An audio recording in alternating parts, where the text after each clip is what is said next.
Hi, this is Komal Chaudhary and I welcome to all at my YouTube channel GS365।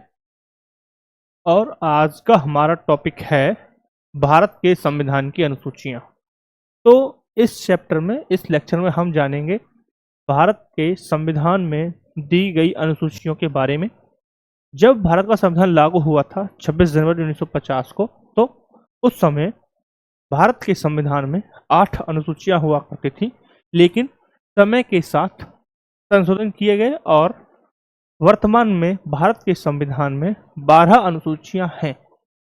जब हम बात करते हैं भारत के संविधान की, तो आपने कुछ वर्ड सुने होंगे जैसे कि भाग 1, भाग 2, भाग 3, भाग 4। इसी तरीके से आपने सुने होंगे अनुसूची 1, अनुसूची 2, अनुसूची 3, अनुसूची 4, अनुसूची 5। ठीक है। इसी तरीके से आपने सुने होंगे अनुच्छेद 1, अनुच्छेद 2, अनुच्छेद 3। तो सबसे पहले हम डिस्कस करेंगे इस लेक्चर में कि इन वर्ड्स को ऐसे क्यों डिफाइन किया गया है और क्यों इन शब्दों को इस तरीके से रखा गया है। क्यों ना संविधान को सिर्फ अनुच्छेदों में रखा गया है, अनुसूचियों को क्यों लाया गया है, भाग में क्यों डिवाइड किया गया है। तो जब हम बात करते हैं संविधान की,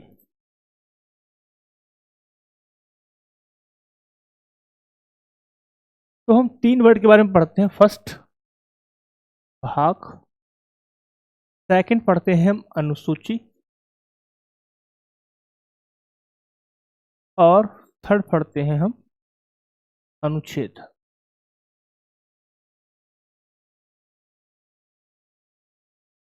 थर्ड पढ़ते हैं हम अनुच्छेद। तो सबसे पहले हम समझेंगे भारत के संविधान में भाग क्या होते हैं। एक सेकंड देना।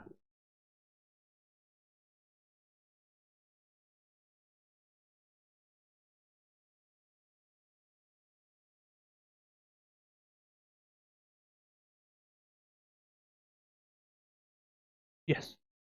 तो सबसे पहले हम डिस्कस करेंगे भारत के संविधान के भाग। तो जो भारत के संविधान में अनुच्छेद दिए गए हैं, उन अनुच्छेदों को कुछ भागों में डिवाइड किया गया है। भागों को आप समझ सकते हैं चैप्टर से, यानी कि चैप्टर 1 में यहाँ से यहाँ तक अनुच्छेद हैं।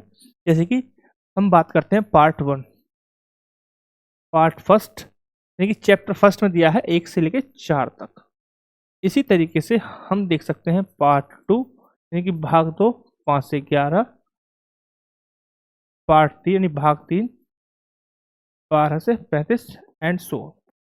यानी कि चैप्टर जो हैं, जो भाग हैं, उन्हें हम चैप्टर के रूप में समझ सकते हैं। जैसे कि मौलिक अधिकार, फंडामेंटल राइट से जुड़ा हुआ एक चैप्टर है भाग 3। उसी तरीके से नागरिकता, सिटीजनशिप, भाग 2 वो एक चैप्टर है। ठीक है। तो भागों को हम समझ सकते हैं चैप्टर के रूप में। उसी तरीके से जब हम बात करते हैं अनुसूचियों की, तो अनुसूचियों को समझ सकते हैं हम सब्जेक्ट, विषय के रूप में। यानी स्पेसिफिक किसी विषय से संबंधित जो अनुच्छेद होंगे वो एक अनुसूची में दिए हैं। जैसे कि हम बात करें शपथ, अनुसूची 3, हम बात करें वेतन से रिलेटेड अनुसूची 2, हम बात करें राज्य क्षेत्र संबंधित अनुसूची 1। राइट। इसी तरीके से क्लियर। तो हमने समझा कि भाग क्या है, चैप्टर है। ठीक है। अनुसूची क्या है, विषय संबंधित। एक विषय के लिए एक हमने अलग क्या बना दिया, सूची बना दी, वो क्या है, अनुसूची हो गई। ठीक। तो आज हम इस चैप्टर में अनुसूचियों के बारे में पढ़ेंगे कि हमारे संविधान में जो 12 अनुसूचियां हैं, उनके विषय क्या क्या हैं। यानी कि पहली अनुसूची में क्या दिया हुआ है, दूसरी अनुसूची में क्या दिया हुआ है, थर्ड में क्या है, फोर्थ में क्या है, ये सब हम करेंगे। ठीक है। तो स्टार्ट करते हैं। तो इनिशियली जब संविधान लागू हुआ था, तो हम देख सकते हैं 8 अनुसूचियां हुआ करती थी, जो विभिन्न संशोधनों के माध्यम से क्या हो गई है, 12 हो गई हैं। ठीक है। तो स्टार्ट करते हैं फर्स्ट से। फर्स्ट अनुसूची क्या है। ठीक है। उससे पहले हम डिस्कस करेंगे अनुसूची क्यों लाई गई, अनुसूची से हमें क्या फायदा होता है, अनुसूची से क्या हमें महत्व है, उद्देश्य क्या है अनुसूची के। तो हम देख रहे हैं कानूनी जटिलता को सरल बनाना। पहला उद्देश्य क्या है, कानूनी जटिलता को सरल बनाना। जब हम किसी भी टॉपिक से रिलेटेड किसी भी सब्जेक्ट से रिलेटेड अनुच्छेद पढ़ते हैं तो वो थोड़े जटिल हमें दिखाई देते हैं, लेकिन जब हम किसी अनुसूची को पढ़ेंगे तो बहुत ही सिंपल वे में हम आपको देख सकते हैं कि एक ही अनुसूची में एक सब्जेक्ट से रिलेटेड बहुत सारी चीज़ें आपको मेंशन दिख जाएंगी।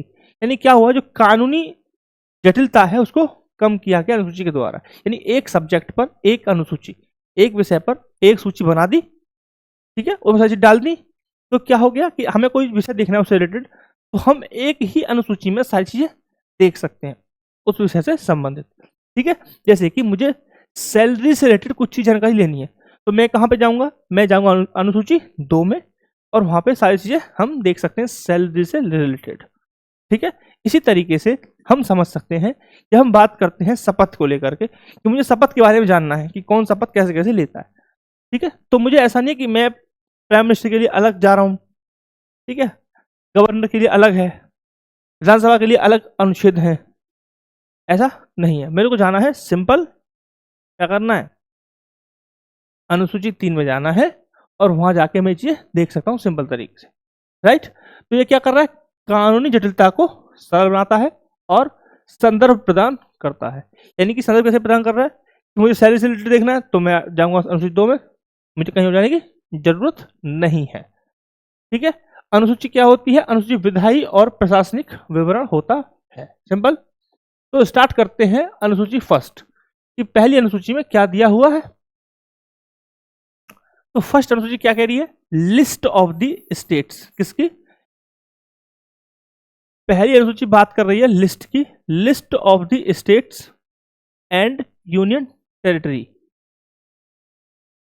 लिस्ट किसकी कर रही है, लिस्ट स्टेट की, यूनियन टेरिटरी यानी केंद्र शासित प्रदेश, और along with the territorial jurisdiction यानी कि राज्य और केंद्र शासित प्रदेश, ठीक है, उनकी सूची तथा उनसे संबंधित जो क्षेत्र हैं, ठीक है, यानी कि स्टेट से संबंधित या यूटी से संबंधित जो क्षेत्र रहेंगे वो सब कहां पे दिया हुआ है, वो दिया हुआ है अनुसूची फर्स्ट में, सिंपल। यानी कि लिस्ट दी गई है स्टेट की, स्टेट और यूटी की लिस्ट कहां पे दी हुई है, अनुसूची 1 में, सिंपल। हम बात करते हैं अनुसूची 2 की। अनुसूची 2 में क्या दिया हुआ है, तो contain provisions related to the salaries allowances privilege, यानी कि अनुसूची 2 जो बात करता है वो बात करता है वेतन भत्ते की बात करता है और विशेष अधिकार की बात करता है। अब ये सब किनको मिलेंगे, ये सब मिलेंगे प्रेसिडेंट, गवर्नर, जज एंड स्पीकर को। यानी कि जब हम बात कर रहे हैं अनुसूची 2 की, तो अनुसूची 2 बात करता है सैलरीज यानी वेतन भत्ते, ठीक है, विशेष अधिकार से रिलेटेड किन किन को मिलेंगे, प्रेसिडेंट, गवर्नर, जज, स्पीकर। इसे थोड़ा सा और ओपन करें इस वाली अनुसूची को, तो हम देख सकते हैं कि राष्ट्रपति, गवर्नर और प्रेसिडेंट साहब, लोकसभा अध्यक्ष और उपाध्यक्ष को मिलेगा, राज्यसभा के सभापति उपसभापति हो गए, विधानसभा के अध्यक्ष और उपाध्यक्ष हो गए, विधान परिषद के सभापति और उपसभापति हुए, सर्वोच्च न्यायालय के न्यायाधीश, उच्च न्यायालय के न्यायाधीश और कैग को यहाँ पे शामिल किया गया है। ठीक है, तो याद करने का बहुत सिंपल तरीका ये हो सकता है कि जब हम बात करते हैं अपर लेवल से, तो सबसे पहले राष्ट्रपति, स्टेट लेवल पे राज्यपाल, फिर बात करते हैं हम पार्लियामेंट में, संसद हो गया, संसद में लोकसभा हो गया, तो लोकसभा के अध्यक्ष और उपाध्यक्ष दोनों, ऐसे ही राज्यसभा के सभापति और उपसभापति। फिर हम आएंगे स्टेट लेवल पर, तो विधानसभा हो गया, तो विधानसभा का अध्यक्ष और विधानसभा उपाध्यक्ष। फिर देखेंगे विधान परिषद होता है, तो विधान परिषद का सभापति और उपसभापति। फिर हम बात करेंगे न्यायपालिका में, तो सर्वोच्च न्यायालय के न्यायाधीश और उच्च न्यायालय के न्यायाधीश, और एक एडिशनल नाम जुड़ता है कैग का। तो बहुत ही सिंपल है, आपको ये याद रख पाना कि किन किन लोगों के वेतन भत्ते और विशेष अधिकार की बात की गई है। वापस आते हैं अपने पेज पर, अब हम बात करेंगे अनुसूची 3 की, तीसरी अनुसूची की अब हम बात करने वाले हैं। तो 3rd अनुसूची बात करती है, प्रिस्क्राइब करती है ओथ को लेकर, यानी शपथ की बात की जा रही है। थर्ड अनुसूची में। तीसरी अनुसूची में शपथ की बात की जा रही है, यानी शपथ से रिलेटेड जो भी कुछ होगा वो किसमें होगा, अनुसूची 3 में होगा। ठीक है, किन किन लोगों की शपथ, कौन कौन से ऑफिशियल हैं, जो एमपीज हैं। एमपी कहाँ पे होते हैं, लोकसभा और राज्यसभा में। ठीक है, एमएलए, एमएलए कहाँ पे होते हैं, स्टेट लेजिस्लेटिव असेंबली और स्टेट लेजिस्लेटिव काउंसिल, यानी कि विधानसभा और विधान परिषद। जजेस की बात करें तो हम, जज कौन कौन से, हाई कोर्ट के जज और सुप्रीम कोर्ट के जजेस की बात हो रही है। ठीक है, I hope this point is clear. वहीं अगर हम बात करें फोर्थ अनुसूची,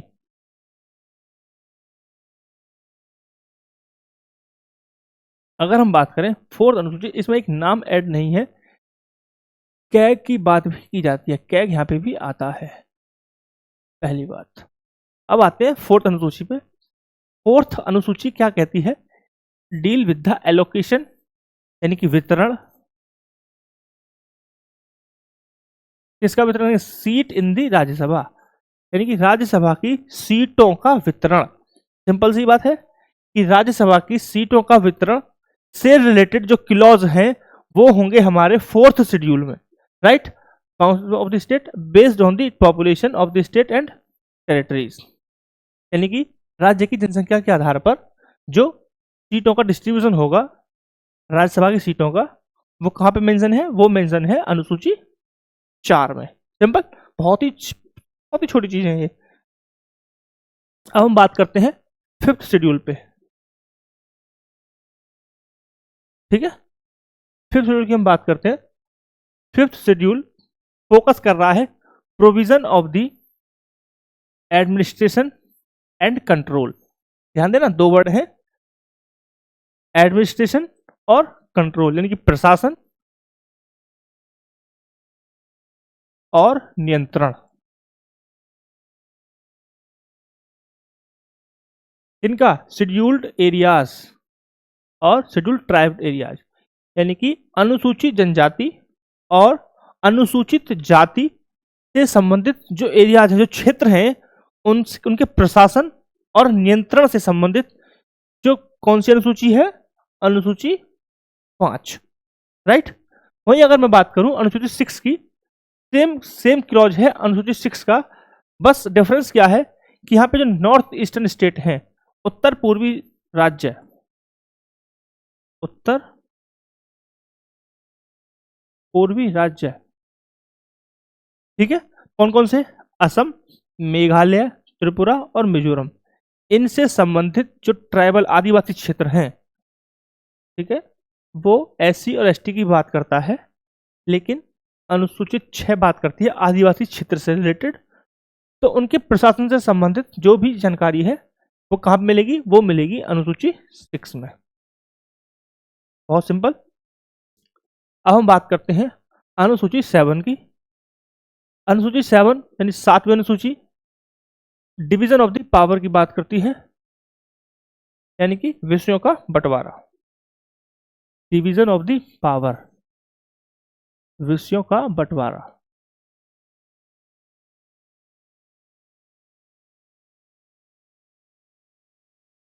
और ये दिया हुआ है भारत के संविधान में अनुच्छेद 246 में, 246 फर्स्ट, सेकंड, थर्ड। इसे हम बोलते हैं संघ सूची, इसे बोलते हैं राज्य सूची, और ये है हमारा समवर्ती सूची।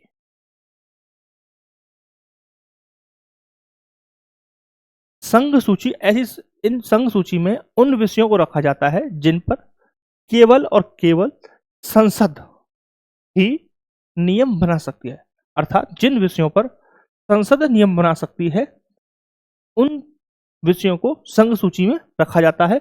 उसी तरीके से जिन विषयों पर सामान्यतः राज्य सरकार नियम बनाने की अथॉरिटी रखती है उसे राज्य सूची में रखा जाता है, और ऐसे विषय जिन पर राज्य सरकार और केंद्र सरकार यानी कि स्टेट गवर्नमेंट और सेंट्रल गवर्नमेंट दोनों ही नियम बना सकती हैं, उन विषयों को कॉन्करेंट लिस्ट यानी कि समवर्ती सूची में रखा जाता है। ठीक है, मैं बात करूं मूल संविधान में ये 97 सब्जेक्ट हुआ करते थे, अब ये 100 हैं। ये 66 हुआ करते थे, ये 61 है। ये 47 हुआ करते थे, ये 52 है। ठीक है, ये हमारे जब हम बात कर रहे हैं, ये हमारे इनिशियल की बात हो रही है। एक मिनट,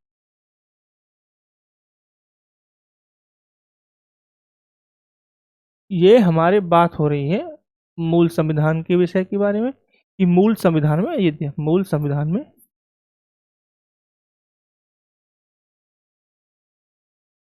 मूल संविधान के अनुसार,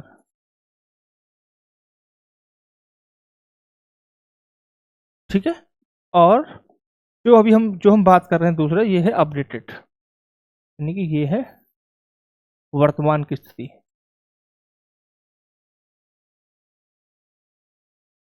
I hope point is very clear now. तो नेक्स्ट अनुसूची पढ़ते हैं। 8th शेड्यूल के बारे में पढ़ेंगे। 8वीं अनुसूची में क्या दिया हुआ है? 8वीं अनुसूची की जब हम बात कर रहे हैं तो 8th शेड्यूल जुड़ा हुआ है लैंग्वेज से।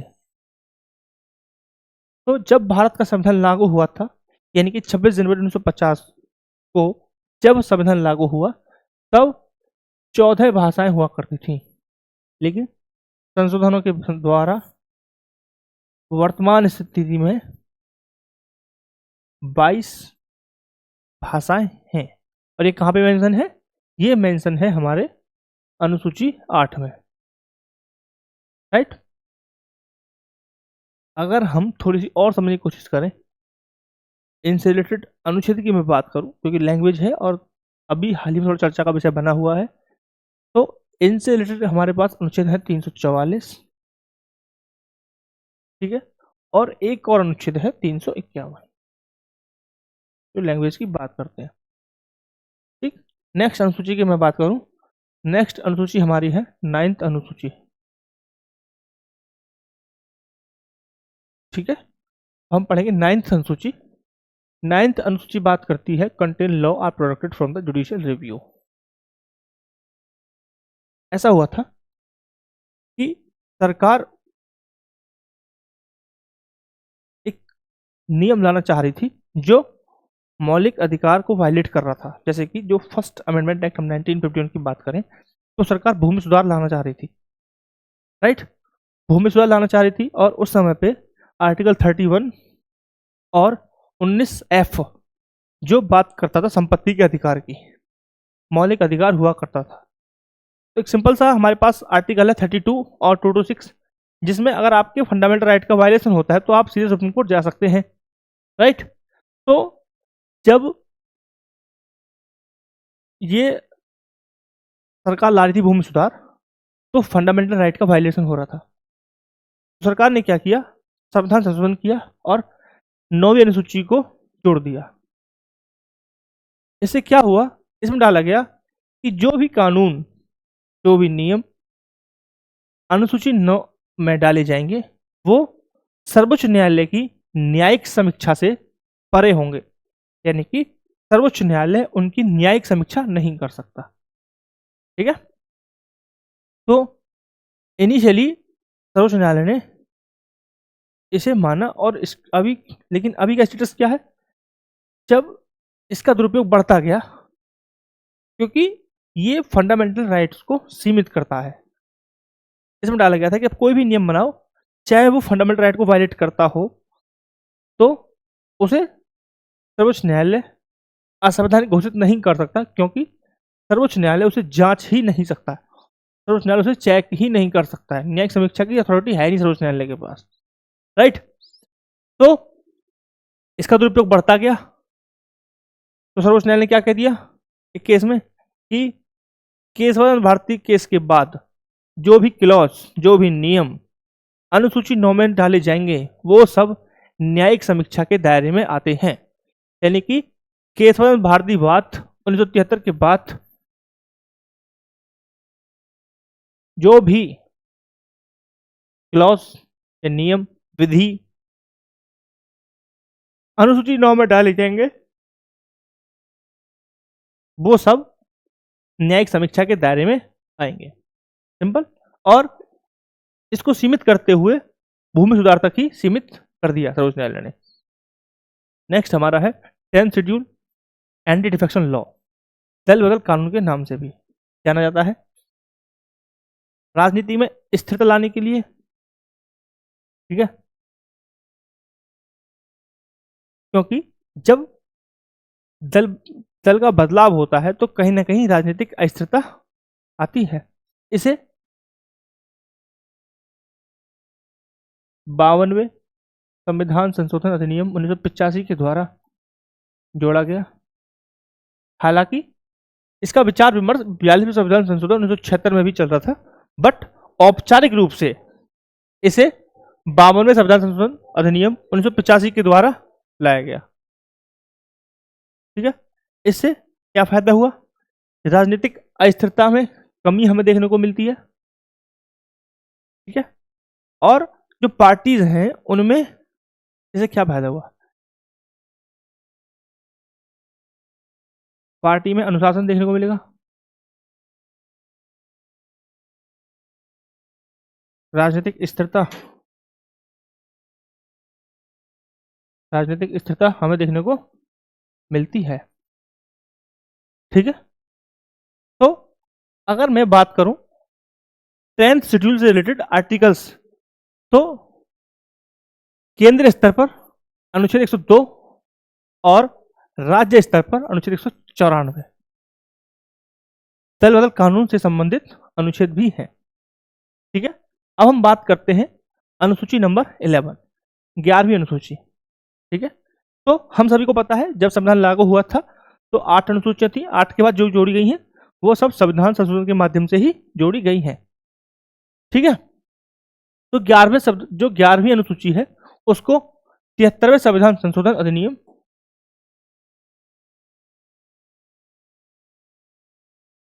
जो 11वीं अनुसूची है उसको 73वें संविधान संशोधन अधिनियम 1992 के द्वारा जोड़ा गया, जिसके माध्यम से पंचायतों का गठन होना था, यानी पंचायतों को संवैधानिक दर्जा दिया गया।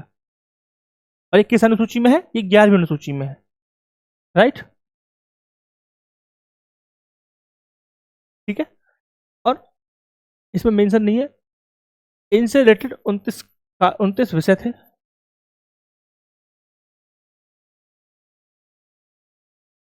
कौन कौन से विषय थे? जैसे कि कृषि हो गया, भूमि सुधार हो गया, मृदा संरक्षण हो गया। ठीक है, तो ऐसे ऐसे 29 विषय थे। जब हम पंचायती राज सिस्टम पढ़ेंगे तो हम बात करेंगे कौन कौन सी कमेटी गठन हुआ इससे पहले। ठीक है, बलवंत राय मेहता कमेटी, अशोक मेहता कमेटी है ना, बहुत सारी कमेटीज हैं जिनकी हम बात करेंगे। तो बहुत डिटेल में हम जब करेंगे तो हम डिटेल में करेंगे, बहुत इंपॉर्टेंट टॉपिक रहता है फॉर एवरी एग्जाम के पॉइंट ऑफ व्यू से। ठीक है, नेक्स्ट है हमारा 12th शेड्यूल। तो इसे जोड़ा गया था 74वें संविधान संशोधन अधिनियम 1992 के द्वारा। और जिस तरीके से ग्रामीण स्तर पर पंचायती राज व्यवस्था काम करती है उसी तरीके से शहरी क्षेत्रों में अर्बन लोकल बॉडी यानी कि नगर निगम, नगर पालिका, नगर निगम काम करती है। ठीक है, नगर पालिका, नगर निगम, ठीक है, नगर परिषद, इन सब में हम डिफरेंस भी करेंगे जब हम पढ़ेंगे बहुत डिटेल में। तो अभी सिर्फ मैं कुछ सोच के चीज बना के लाया हूँ कि बहुत छोटी सी क्लास हो जाए और आपको इंपॉर्टेंट चीजें पता चल जाए। तो जो 73वां और 74वां संविधान संशोधन था ये 1993 में लागू हो गया था और नगर निगम के लिए 18 विषय निश्चित किया गया। तो आज की क्लास में यही तक था। आई होप क्लास थोड़ी छोटी थी बट इंफॉर्मेशनल होगी आपके लिए। Thank you very much, thank you for the watching this video.